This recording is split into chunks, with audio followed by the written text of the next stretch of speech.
Good afternoon. Thank you for coming to the October PACO monthly meeting. I'm Teresa Scharf. I'm serving this year as president of the organization. Again, thank you all for coming, and for those of you who are online, thank you for joining us. Our vice president is Lynn Corey. Our assistant vice president is Kimberly Kwok. Our treasurer is Connie French, and our secretary and archivist is Garth Robotham. Again, thank you for coming. I'm going to defer for a minute and let Kimberly introduce our guest speaker, but I just want to let you know about a couple of extra things. One is we want to give a shout out to Anderson Reporting for being here once again to live stream us.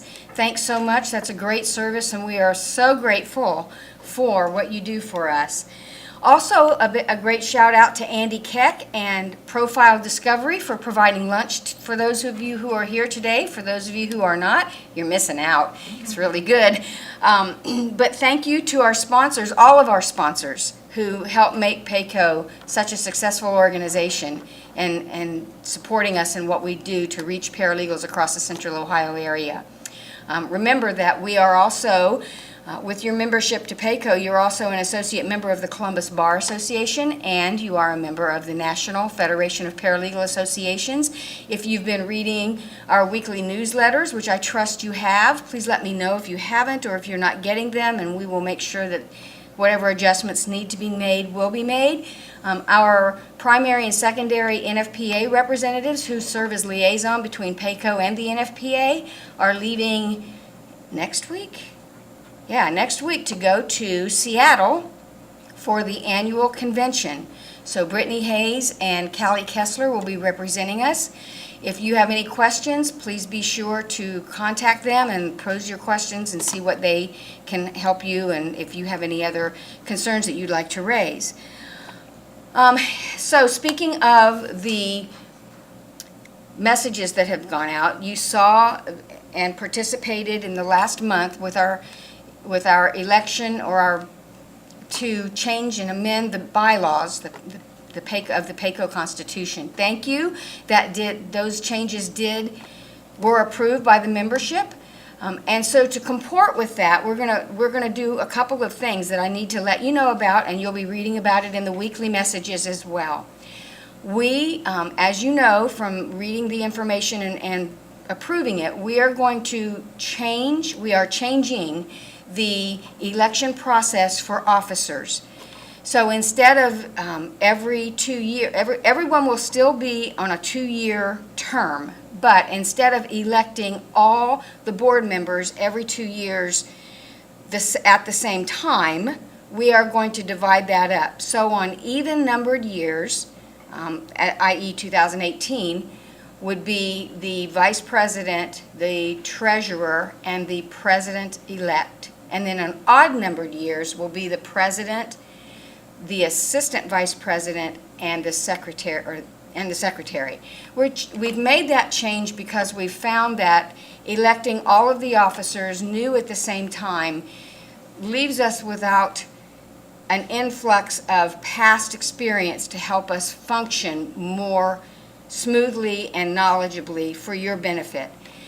So then we also had a little bit of a challenge earlier this year when 2 of our officers resigned, and so we immediately were fortunate and blessed to have 2 other members step up and assume the roles of vice president and treasurer. Those 2 individuals are Lynn Corey and Connie French. And when they accepted this challenge, and I have to tell you, they're wonderful, and I wish they'd stay forever.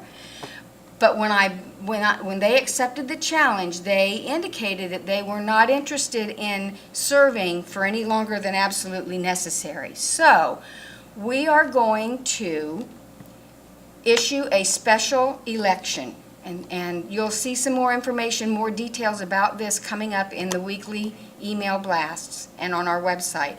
But we are going to be accepting nominations for president-elect, vice president, and treasurer. What we would like to do is we want to put this on a bit of a fast track. So we are going to present this to you beginning this week. And we are going to hold an election in November before Thanksgiving. The deadline will be before Thanksgiving, I believe. And then once the new individuals are elected into office, we will install them in December for them to begin their roles on January 1, 2019. The president-elect individual will serve in that post for 6 months until the end of June next year, because next year is an odd-numbered year, and the president is one of the offices that will be nominated and elected to begin July 1, 2019 to June 30th, 2021. But the secretary and the treasurer, the vice president and the treasurer, who we are going to elect into position in November to begin in January, will serve for 18 months instead of 2 years, so that we can continue with the even-year election process for those offices. So whoever we choose as a membership to begin serving the PACO leadership in the positions of vice president and treasurer will begin their duties January 1, 2019, and will serve through June 30th, 2020, so about 18 months. If you have any questions, please let me know. And thank you for your help and your cooperation and your participation, because that's important. So if you are interested in serving in any of those capacities, please let the board know, and we will let you know then what you need to do to begin that process. I want to let you know that next Thursday, the 25th, is that right? Yes, next Thursday is the 25th, is the annual Pro Bono celebration. It is recognized by the American Bar Association, and it is observed here in Columbus. Collaboration between the Columbus Bar Association, the Columbus Bar Foundation, the Legal Aid Society of Columbus, and PACO. PACO is not a sponsoring member, but we certainly cooperate with them and coordinate with them, and we invite all of you to come. I'm sure the reception will be right here in this room next Thursday evening, and we are actually going to be honoring one of our own, Angela, now her last name escapes me, who works at Nationwide, has volunteered many times at our PACO Wills clinics, and we are going to recognize her, Angela Reitzel. We are going to recognize her for her dedication to our effort with the Wills clinics. And speaking of the Wills clinics, this year we've conducted 12 Wills clinics. We've served 113 senior citizens, so those are all folks who now have a simple will, a financial power of attorney, all of their advanced health care directives and living will, declaration of funeral arrangements, and another document if necessary. So each year we conduct a CLE. It's a 3-hour CLE that all of our volunteers who participate with the Wills Clinic effort must attend. So if you are interested in volunteering with us next year at the Wills Clinics, please contact me at president@pacoparalegals.org, and I will provide you with all the information you need, including a brochure that has a detail of the coursework that's being offered, that's being presented, and the registration for it. I already have 7 Wills clinics scheduled for 2019. I have 3 waiting in the wings to be confirmed, so we will be busy again in 2019, as we have been from the inception of this program that has been very successful. So if you're interested, if you'd like to join us, we would love to have you. I also want to let you know that next Tuesday evening we are gathering for a social mixer after work at the 10 Pins Bowling Alley in Hilliard. Now we've advertised this as being from 5:30 to 8:30, but that doesn't mean you have to be there at 5:30 and you have to leave at 8:30. Come anytime in between those hours. We know that A, it's hard to get out of the office and be anywhere at 5:30, and B, the traffic going to Hilliard is less than a smooth ride. So just come.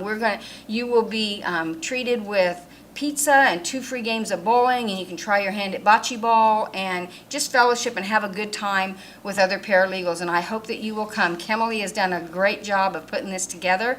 For those of you who came and for those of you who didn't come in August when we had a mixer event after work at 10 Pin Alley in August, we lost electricity, so we didn't get to do any of the things except visit, which was great, but we're hoping to do a little bit more this time. So this will be our annual PACO Boo mixer, thinking about Halloween coming up.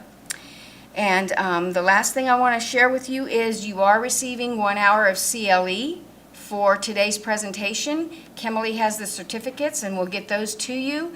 And so I'm going to ask Kimberly to come up and introduce our guest speaker, and she's also going to kind of work in tandem with the speaker, and we have a lot to learn. Thanks so much. Thank you, Teresa. Certainly. Okay.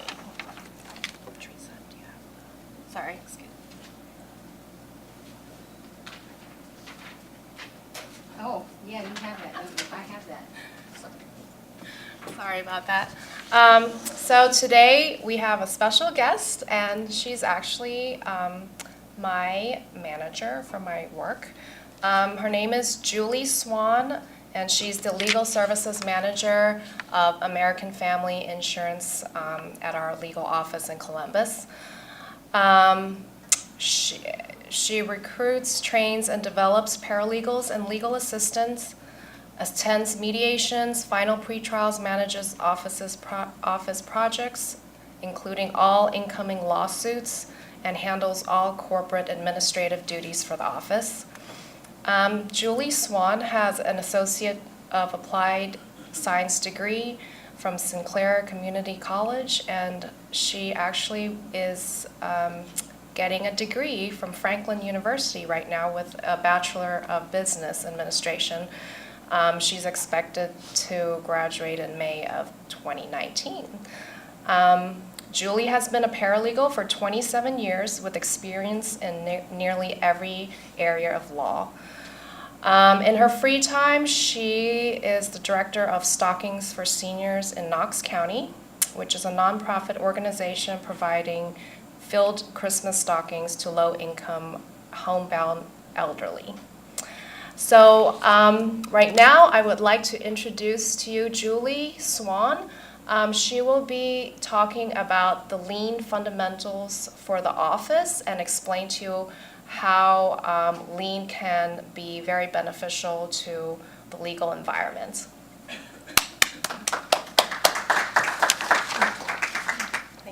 Thank you, Kimberly. I want to thank all of you for allowing me to come here today, share a little bit with you about our lien journey at the legal department at American Family Insurance. We've been journeying through this lien process for nearly 3 years, and we're still learning every single day. We're nowhere near our highest level of maturity, but we're a little more than halfway there, so we're really very well on target. A little bit about our claims legal department here in Columbus. We are in-house counsel for American Family Insurance, so we provide insurance defense for all of our insureds that happen to be sued for something covered under their policy, such as an automobile accident, dog bite, slip and fall. We also provide legal representation to American Family when they're being sued for UM coverage, or deck actions, things like that. So we stay very, very busy, which is a good thing. So a little history about lien, because not everybody really has a whole lot of experience with lien. It is a problem-solving philosophy that was cultivated and developed by Toyota. Okay, so what they wanted to do is move their workers into focusing more on what adds value to the customer, and also eliminating waste and becoming more efficient and more productive. So the lien is used in many, many industries. You'll see it in hospitals, in a lot of retail, a lot of manufacturing. However, you don't see a lot of it in the legal community. Here at American Family Insurance, we were kind of guinea pigs for the lien people to see, is this going to work or not, because there wasn't a whole lot of experience before us of how this would work in a law office. And to be honest, at the time when we rolled this out 3 years ago, I was a paralegal.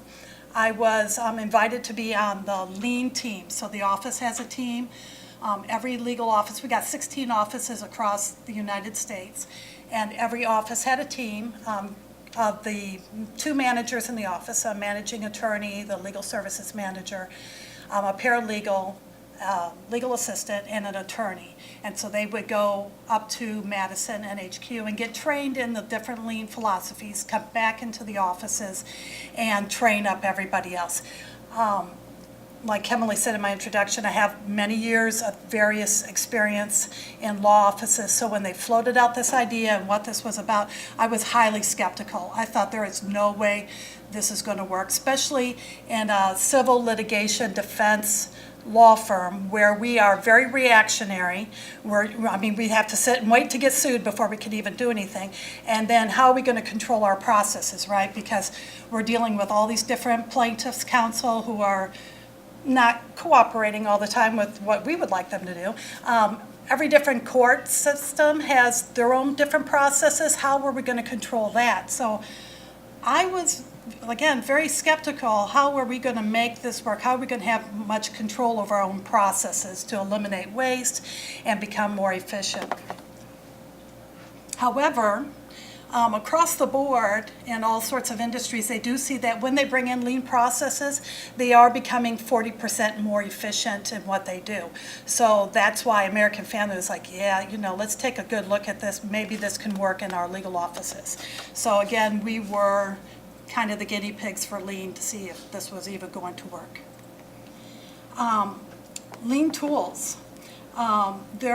You'll hear in the lean nomenclature a toolbox. You have this toolbox of all sorts of tools that they give you to try to eliminate waste and become more efficient. The central focus of lean is allowing the people who are doing the work to determine how the work is going to get done. Now, again, in the legal departments, all law offices, this is a bit of a sticky wicket because we're all operating under license of the attorney, right? Without them, we do no work. And so those attorneys, they don't want to relinquish control of much of anything, right? Because that's their name going on that document. So they do control that final product. However, us that do the work do have some control over how that work is going to get done. Okay, they have control over the final product, but we drive how it's going to get done and the process in which the work will get done. So lean encourages root cause analysis, getting people to look at, is there a problem and why is there a problem, and digging really deep using different kind of tools to figure out the real cause of this problem.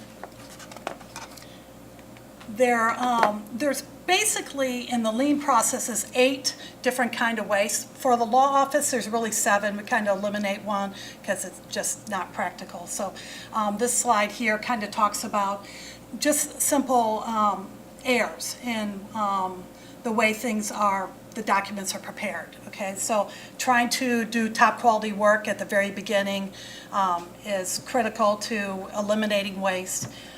Excessive lawyering. Sometimes we don't need lawyers to come to a client meeting or something. A paralegal or an LA can take that information from a client. A lot of people who work in domestic relations, probate, you know what I'm talking about. You're really the face of meeting with clients and getting that stuff done.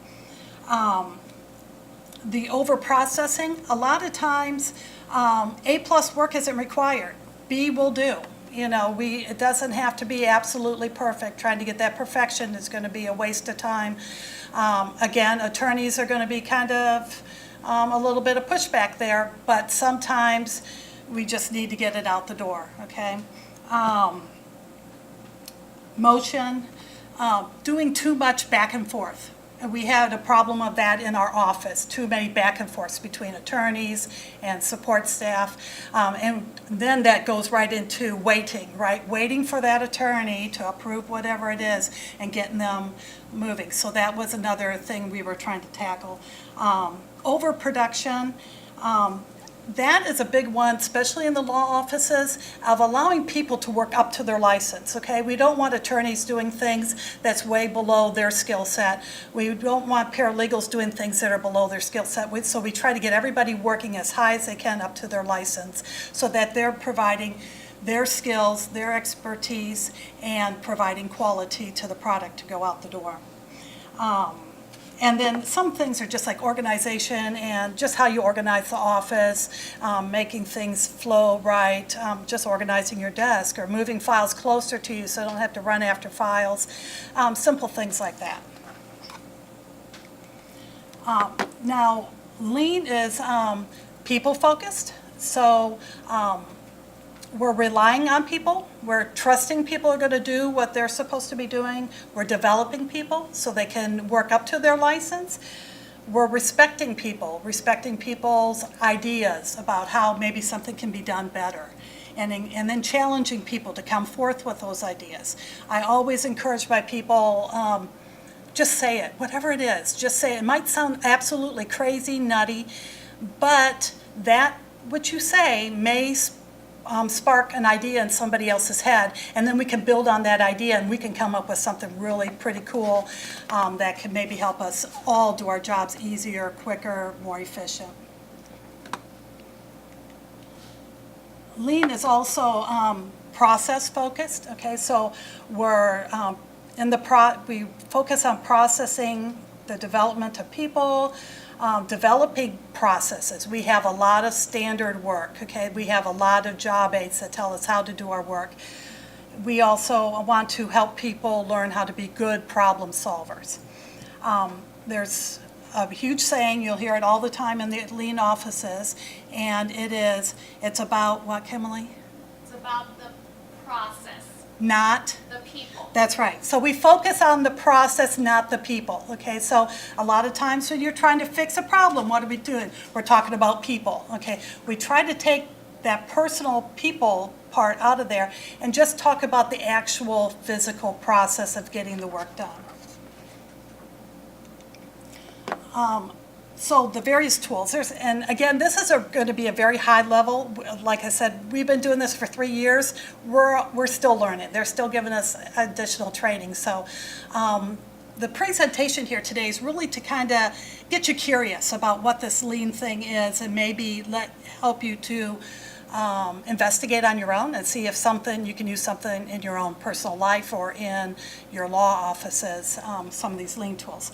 So standardized work, we create what's called standard work. So mostly everything that we do, there's a job aid for it, which at first was a real pain in the backside, creating all this work. However, when new people come into the office, guess what? You got this little handbook, you got these job aids you can hand to folks, and then you can sit down and immediately start into the work and know exactly what's expected of them, know how the process works, when to do what, and how to do that function. Quality at the source, we're trying to do top quality work at the very beginning and move on to the attorney so they have very little to do, so we can avoid back and forth and back and forth. Workplace organization, I talked about that before, just making things easy, accessible to yourselves. Visual control and management, that's what you're kind of seeing up here. And there's a saying, what gets measured is what gets done, okay? It's called the Hawthorne effect. People are going to rise up to that level that you set, and these are the levels we set. So as we're working through an experiment, we're keeping visual management. We're looking and tracking the progress of the experiment. I'm going to talk a little bit more about that in a couple slides here. Also, Lean empowers people, right? We want to give people autonomy and let them figure out the best way to do their own work. And that's very empowering to people. They have ownership. They feel like they have control over what they're doing. Kevin, you want to talk a little bit about our improved communication through our huddles and maybe tell them what goes on there? Because the huddles are very much about these folks and not about these folks. So in our law office, every Wednesday we have what we call a Lean huddle. and we get everybody who's present at the office, because, you know, attorneys, for at least in our office, they travel a lot, so they may not be there, but when they are there, whoever that's present in the office, we come together and we would talk about, like, what are our pain points for the week or in general. Sometimes it's scheduling depositions, and we have I don't know if it's on here or not, a deposition scheduling board to see how we can more effectively get the deposition schedules for each case, because that's one of our pain points. So we talk about different things and upcoming announcements and stuff like that. And the purpose of that is to try to get everybody engaged. Every person in our office has something valuable to say, and no matter if you're a legal assistant, paralegal, attorney, we all contribute to the team. So, is there anything else? No, that's great. Yeah, so, there's different things that we do. There's experiments that we do, like, for paralegals, I think sometimes we have different... Like the discovery one up on the... Yeah, the discovery one, like, we have hard time getting medical records on time. How can we solve that? So we track, you know, different things, and it's all, I think you'll talk about that later, so. Is that good? Yeah, thank you. Yeah, and our huddles, they're led by our people. They're not led by the managers. Everybody, we have a little chart, and everybody gets a turn, and they get to come forth and lead a huddle, so that, you know, gives them a little experience in just some leadership, some presentation, and also encouraging their coworkers in solving various problems.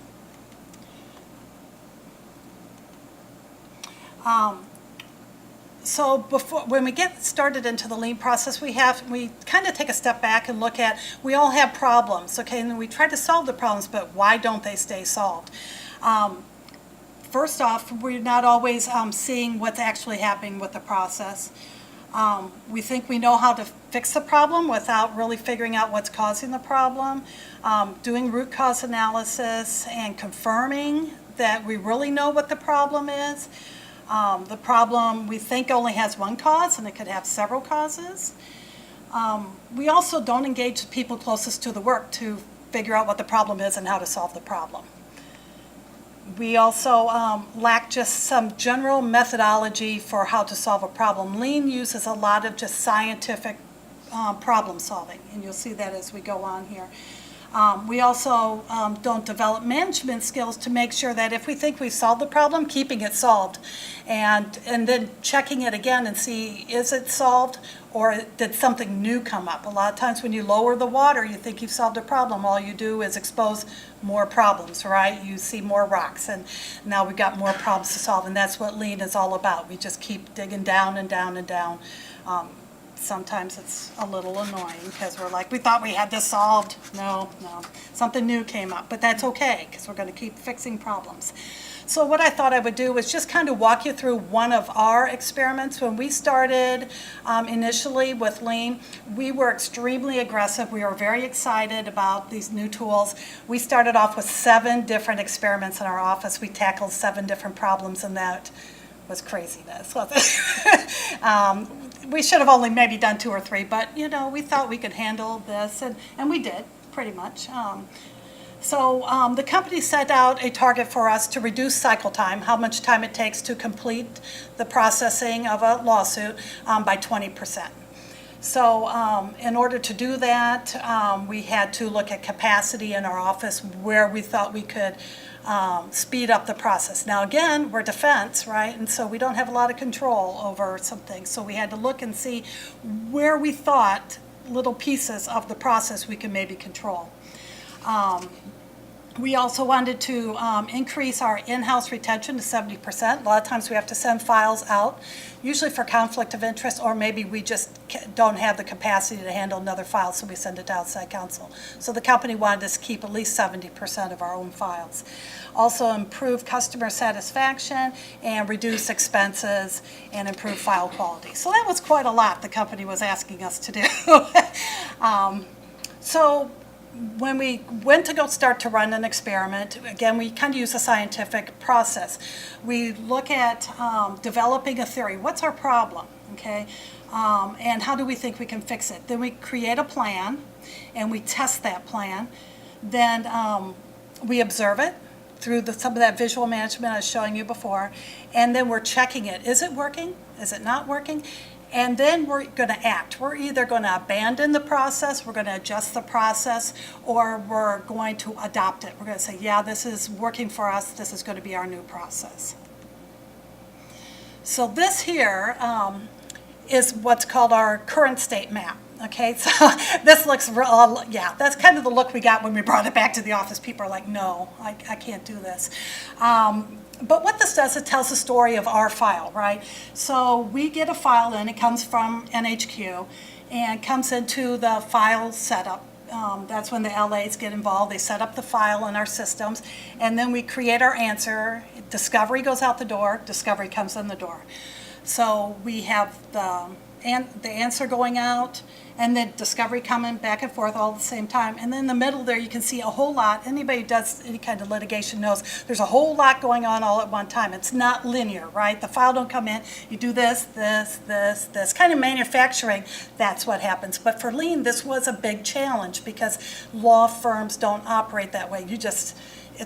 Sometimes you're just all over the place trying to get things done. So we wanted our map to tell the proper story. So in the middle there, you'll see we're collecting medical records and bills, we're doing depositions, we're attending court hearings, status conferences, stuff like that. But all that stuff is moving the file towards the final steps, right?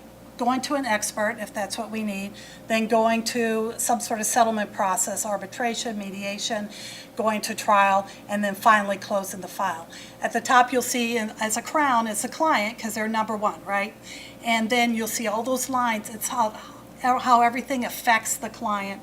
Then you'll see plaintiff attorney, our managing attorney, court reporters, experts.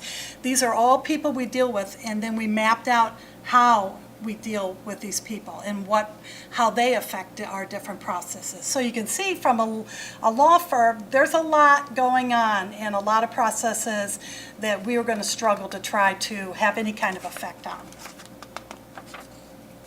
So one of the things we decided to tackle was trying to get our discovery responses back faster from the plaintiff's counsel.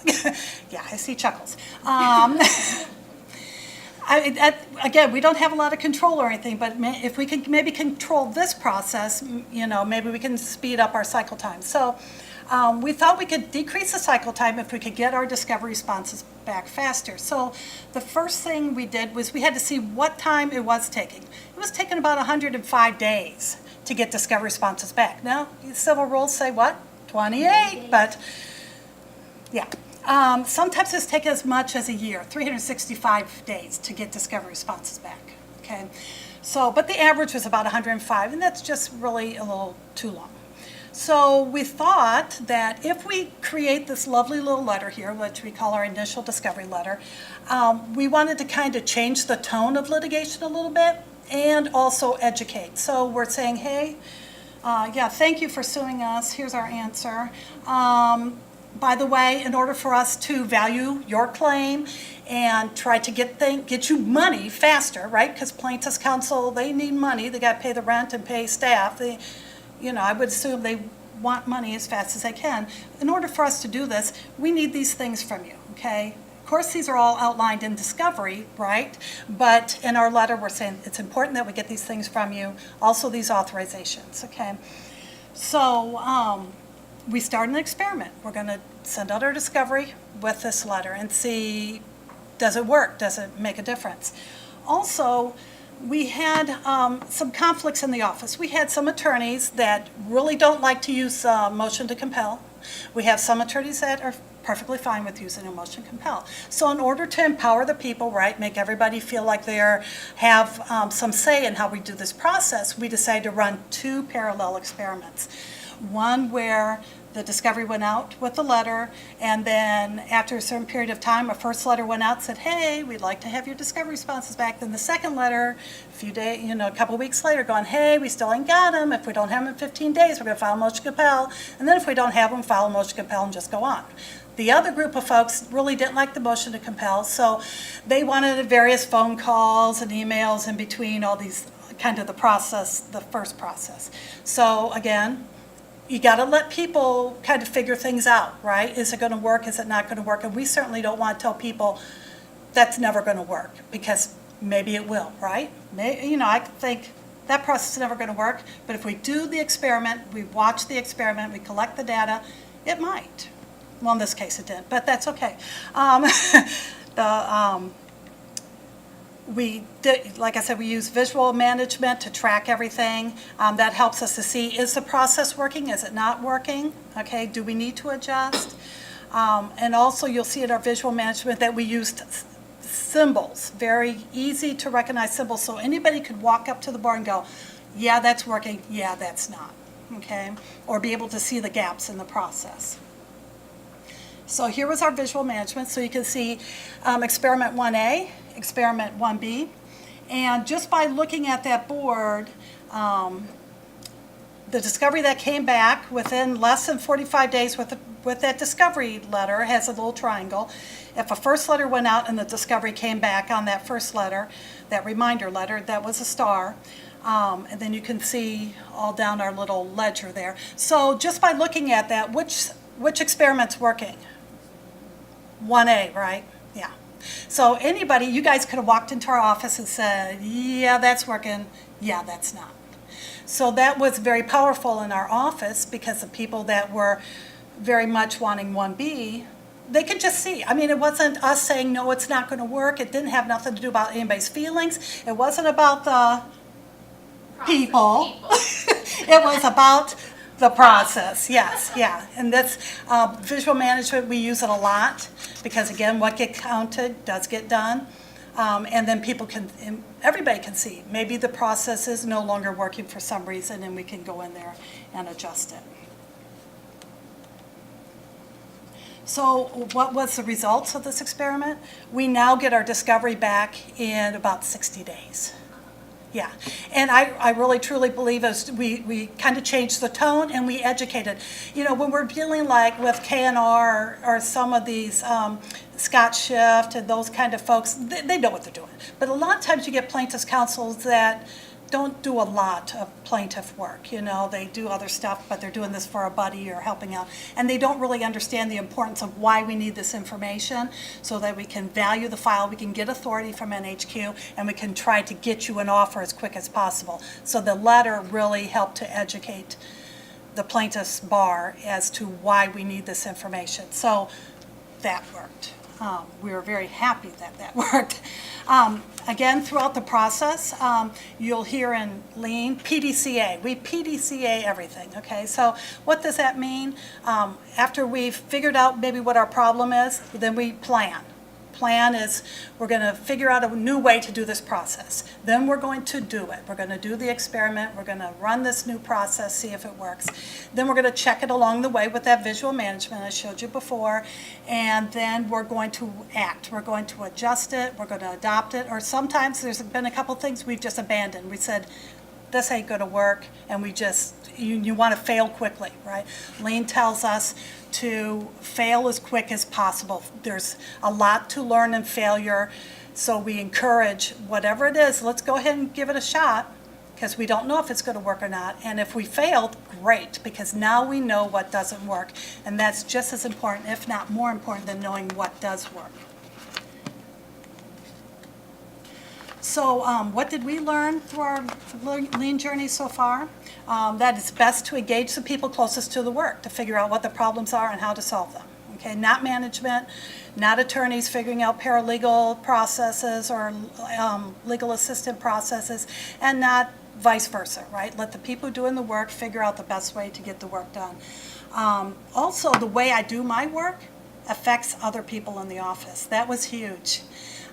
So when we huddle and things like that, we talk about these and things you might not have thought of. Somebody will come up and go, yeah, but do you know how that might affect later on the file? So we learned a lot about what we do, how it affects everybody else. A big thing for managers to learn was never to rob somebody the opportunity to think, okay? So we will remain silent. A big part of lien when it was floated out to American Family was Managers had a difficult time, right? Managers are problem solvers. Managers get in there. They tell you what to do, how to do it. Lean is just the opposite. Managers stay as far away from it as possible. We help guide people through the process. We help train them in root cause analysis and problem solving, but we want them to learn how to recognize problems and solve them for themselves. So a lot of times they're silenced, and that's very difficult for me because I'm just a helper. I'm a problem solver. I run on in there and, love to get things done. So I just have to, and I started out as a paralegal, right, in the lean process. So I was the one doing, and then I was made management, and now I had to step away from all that. So, yeah, a little bit of a struggle, but yeah. I look at Kimberly like, yeah. Also, there's a lot of leadership opportunities in Lean. So as we launched an experiment, there was a little committee of people on that one experiment, usually an attorney, a paralegal in LA. And then there was a project coordinator. So there was one person in charge of that experiment, and they're the ones who led that experiment with their little team, and they're the ones that also shared out at huddles the status of their experiment. So there's various little leadership opportunities for everybody in the office. And then, of course, we also learned the value of the PDCA. We can use that just in our own lives, in Lean, constantly checking, because we don't want to just assume it's always, we know law, right? It changes daily, right? The law changes daily. So we may have to change a process because something has changed, okay? So we're constantly PDCAing all of our processes. One thing that was not really expected when they rolled out Lean, but we found as a result of Lean, was a culture shift in the office. The really cool thing about American Family is paralegal, LA, attorney, it's all lateral. The attorneys are not your bosses at American Family Insurance. It's really, from somebody who's come from outside counsel, outside work, and then come into an environment where I'm told the attorney is not my boss, that was weird, you know. So at American Family, everybody is equally important. We have a thing, one AmFam. Everybody is just as important to the process as the next person.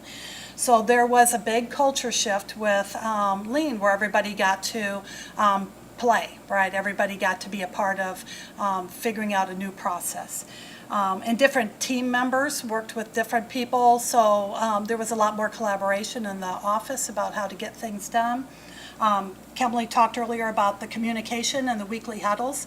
So instead of having big one-day meetings every couple months to float out new information, management now will just take advantage of the huddle time and quickly float out information. We've saved our people a tremendous amount of time in not bringing them into the office for all-day meetings.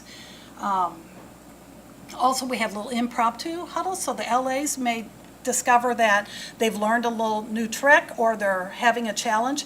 They'll grab their other fellow LAs real quick, have a 5-10 minute huddle to discuss the situation and see if there's some action that needs to be taken. So that's good, right? Also, like I said before, it empowers people, gives them autonomy over their work, and just helps them to own what's going on, and just kind of inspires them to do better work, figure out if there's a better way to do what they do. So, results again, reduce file time.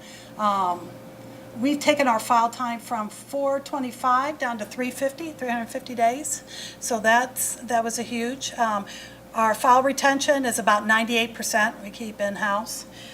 Improved communications, increased engagement, more efficient, less touches on a file. Every time you have to get into a file again, instead of just following the process all the way through, you're wasting time because you got to refamiliarize yourself with what's going on instead of just following the process all the way through. We still struggle with that, don't we, all of us? Yeah. Yeah, because you get interrupted, right? I mean, we all work in law offices. Man, the phone rings. People want your attention, so it's sometimes hard to follow the process all the way through. So that's something, again, we're working on. Reduced windshield time for our attorneys. Our attorneys spend lots of time in the car, lots of time. So we've ran experiments trying to keep them in the office a little more where they can do some work. We have much better quality of product going out the door because we have standard work that tells everybody how to get things done. We've also, most importantly, increased those problem-solving skills. Yeah, so, questions, because, yes. We have a question online. Oh, sure. Mhm. This is from Miranda West.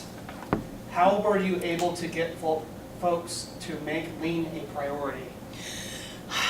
We're still trying to get people to make lean a priority because we're busy, right? I mean, in the law office, who's got extra time? A show of hands. I mean, we don't, that was the biggest struggle. How do we find time to do this? So honestly, the best way, it took time, right? And once we started seeing results, like you see in there with that discovery thing, people started to buy in, right? And it's like, okay, these tools actually work. Let's start using them more and more and more. And people, we now do A3 problem solving, which is a little bit different. It's a more higher level lean, where everybody in the office has their own individual projects they're working on, and people have really taken hold of those problem solving processes and are working on their own little individual projects. And those are going really good. And then everybody just gets excited once you start seeing things work. You know, people buy in, and I mean, we all want to do things easier, more efficient, and create some more time. So if these tools will do it for us, it wasn't hard to get people really to buy in once they've seen the results. Yeah. Other questions? Yeah. Is lean an acronym for something? No. Okay. No, it's just, that's just what they call it, lean.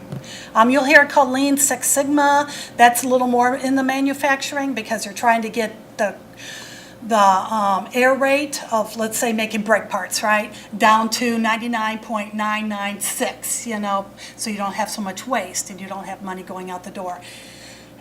In legal, they talk about quality a lot, and we push back because what does quality really mean, right? I tell the story of I prepare 2 motions to compel, right? I send both of them down to the Franklin County Court to 2 different judges. They're identical except for a few little fact differences, but basically identical. One judge says yes, one judge says no.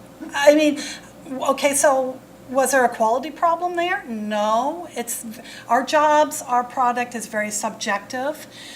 So when they talk about quality, and because that's a lean thing, we do kind of push back a little bit, like, what is that? So the quality we're looking at is really the quality of our time, the quality of our environment that we work in.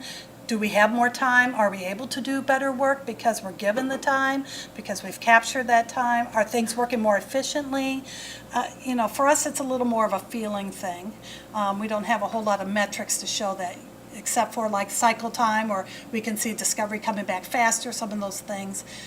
Kemley talked about the deposition setting process. Anybody who sets depos knows it can be an utter nightmare trying to get people to communicate with you, trying to get all the parties together to figure out what's a good date. So I won't give away any of our secrets there, but we've got a few things going on, and we're seeing, we may have to do a bit of a culture shift in the Columbus area about how we schedule depositions. We're using some methodologies and other, like in the Cleveland area. We also do Georgia work. We handle Georgia litigation, and they do things a little differently down there. And so we're using some of those things to see if we can speed up that process and make it less painful to schedule a simple deposition. Yeah. Mm-hmm. You said this originated in 1945 with Toyota. Obviously, it's not a Kanban system that the Japanese formulated. I don't know when, but it was popular in the 80s with Honda, since that was manufacturing. But is there a source where you actually learn this process? Yeah, I mean, you can go on to the internet. You go to the Lean Institute, and they have all the resources down there. Our vice president and our Lean people were just down in Nashville. That's where the Lean Institute is. We were invited down because we were, again, the guinea pigs for, will this work, especially in a civil defense litigation? And so they went down and shared with them what our struggles were, because those are very important to know, and then what our successes were. And American Family's legal department has been ranked #1 when it comes to lean in a legal department. So a lot of legal people are now looking at American Family's lean structure for their legal department to see how it can work in their environments, whether it's another insurance company or major large firms. I could see, especially in probate, domestic relations, any kind of corporate regulation where there's a lot of paper, right? Lots of paper goes. Lean is going to work fabulously because there's dates and things do, you probate a file, anybody does probate work, you got dates and things move very linearly through the court system. And some of these lean processes can help to kind of speed that up or make it more efficient. Same with, domestic relations, there's a lot of forms there too, a lot of paper. If you're doing trademark work, patent work, anything where there's just a lot of paper and a lot of forms that move through, lean will work probably a lot easier than it does from our point, So they were very brave, right? They took probably the hardest place to try to make this work, and that's where they started. Brave, stupid, I don't know, it can all be the same. But we sometimes wondered. I mean, seriously, I'll be very candid. It was tough. There was a lot of pushback. You're dealing with lawyers. You're dealing with legal people. When our people went down to Nashville, if I'm running out of time, please tell me to speed up. Okay, because 3 years of this, there's a lot of stories to tell, right? So when our people went down there to Nashville, they said, man, this was rough. We entered a room of legal people, paralegals, LAs, and attorneys who are already especially civil litigation people, we're extremely jaded people, very, very skeptical. Everybody's lying to us about everything, That's just, that's what we do, So when these people come in, they're trying to float these ideas. We're like, yeah, sure, right, no, that's not going to work. Also, we were schooled up, right? We came in, we already read 3 books, 4 blogs, and, talked to people who did lean. So when these people came in, and these people that were teaching us this knew nothing about legal, never worked in a law office, had no idea what the process was. So we educated them just as much as they educated us. When they shared out in Nashville, they were very candid about it. This was rough. We were dealing with legal people. They knew more than we did. We were in a room of people that were much more intelligent than we were, and they were pushing back, and they were very challenging. But so we were those skeptical folks. But once we seen that some of this was working and we could use it to our benefit, we ran with it. We just grabbed it and used it wherever we can. So, yeah. Yes, We have another question online from Laurel. How can lean be introduced at a law firm? Very gently. No. So what you need to really do is you need to consult with somebody, who really knows lean. And that can be somebody who's been through the process, especially in the legal field. But you can pick up, read a book, talk to somebody at the Lean Institute, and see just exactly how we might be able to do this in our law office. Like I said, we're 3 years into this. We're still learning. I personally went through 3 months of training before coming back and training our people. They would bring me up to Madison for 5 days, send me back, and I was doing that every month, And so there was a lot of training. But getting with somebody, talking to somebody, and just starting with one little thing. Don't try to change everything in the office. Pick one little problem, maybe an easy problem, and then use some of these tools to see if you can fix that problem. I hope that helped. Any more questions? No? Well, thank you, Julie. Thank you.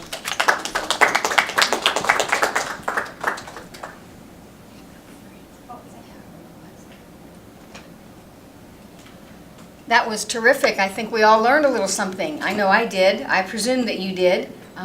Any other questions or anything about what we're doing with PACO or things that are coming up? So we're done just 5 minutes early, but I guess 5 minutes early is better than 5 minutes late, right? In Lean, we say it's a gift of time. It's a gift of Back 5 time. minutes. Julie There has you just go. given us a gift of time. So thank you, Julie. You just keep giving and giving, even when you're not at the podium. That's great. Thanks so much for coming. Again, please remember the things that I shared at the beginning of the meeting today. Please don't hesitate to reach out and contact me. I said this before he arrived, but Andy Keck is here, and we want to thank him again for providing lunch for us. That was fantastic.